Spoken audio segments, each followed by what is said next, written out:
for everyone on the panel. I think we all have a book in us.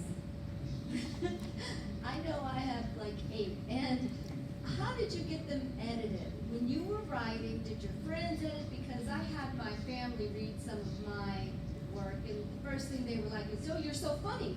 And it was a serious thing I was writing about. So how did you, children are harsh, but how did you get people to edit your books and you still stay true to your thought process, if that was the case? Maybe you're doing your own editing, but I'm very interested in who I should be letting read what I write and the comments and how I filter what they give me back.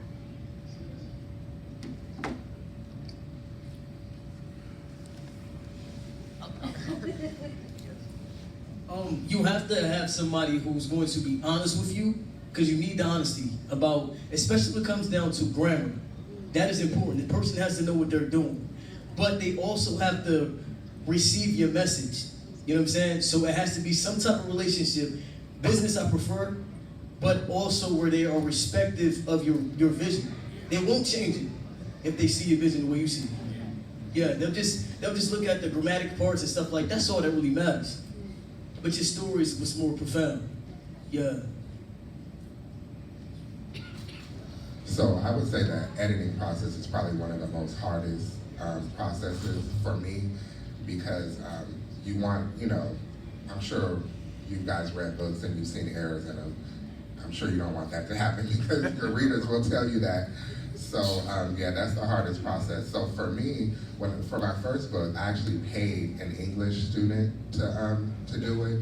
And then I have an aunt that I grew up with, and she used to always, I used to do moments of reflection at my church. So she used to write she used to help me with that. So I had her look over some stuff, but a lot of the things that I write in my book, she doesn't necessarily want to read. So I ended up having to pay people to do that for me, actually. I was third, what everyone has said. I have a degree in journalism. I'm a horrible speller, and grammar is not my friend. So what I've had to do is rely on those who like pinpointing whether a comma, semi-comma is necessary. I feel that, to your point, that a good editor will catch the grammar and recognize the artistry and can reconcile the two of them. They can point out this is not where you put that period, but also allow you to realize what you said was profound. And so just have faith that sometimes, particularly when I did my first book, I had an editor who was not an African American, and so some of the cultural references she felt was incorrect were correct. And so I'm like, no, I meant to spell it like that.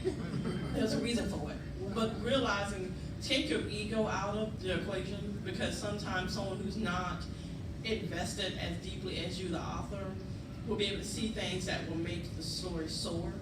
And just be humble, but be truthful, be honest with yourself, and realize that correction is necessary. But as long as what you mean to say comes out in the wash, then you made a good choice whoever you hire to do the work. Well, I actually had a friend of mine who's an English teacher. I had her to read through the book before I published it. And she was pretty much my unofficial editor. So what she did, she was like, okay, you need to put this comma here, you need to make sure you have this. And she would also tell me if something didn't hit her the way it should. So she was my unofficial editor, and I echo everything that everybody pretty much said. You have to make sure that the person that you get to edit your book, you have to make sure you trust them. And you have to make sure they know what they're doing. Because if they don't know what they're doing, then that reflects on you. So that's what I would tell anybody. Just make sure that you get someone who you trust. I'll just add that I am a professional editor and critic. So because of my background, my training, when I first started writing fiction, I approached it as a journalist. That every chapter is, well, like a feature story. It literally has a beginning, a middle, and an end. And that helped me immensely because one of the blocks for me was that, well, I'm a journalist. What do I know about writing fiction? But that background really came in handy. So for people who, are unsure as to who they might be able to approach to read their work and give them a critique and edit it, I'm your man. So don't be afraid to reach out to me. I'm sorry? Can we afford you? Oh yeah, you can. You can.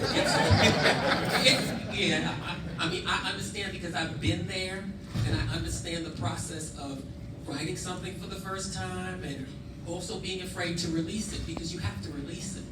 You have to release it to someone so that they can actually, go through it, edit it. You have to release it to, if you're not publishing it yourself, to an editor at a publishing house, to their marketing and promotion people to design it and throw it out there. And then, of course, it's released into the public, and it no longer belongs to you because people claim it as their own. So just becoming comfortable with the knowledge that, yes, I'm creating this, but I'm really not just creating this for me.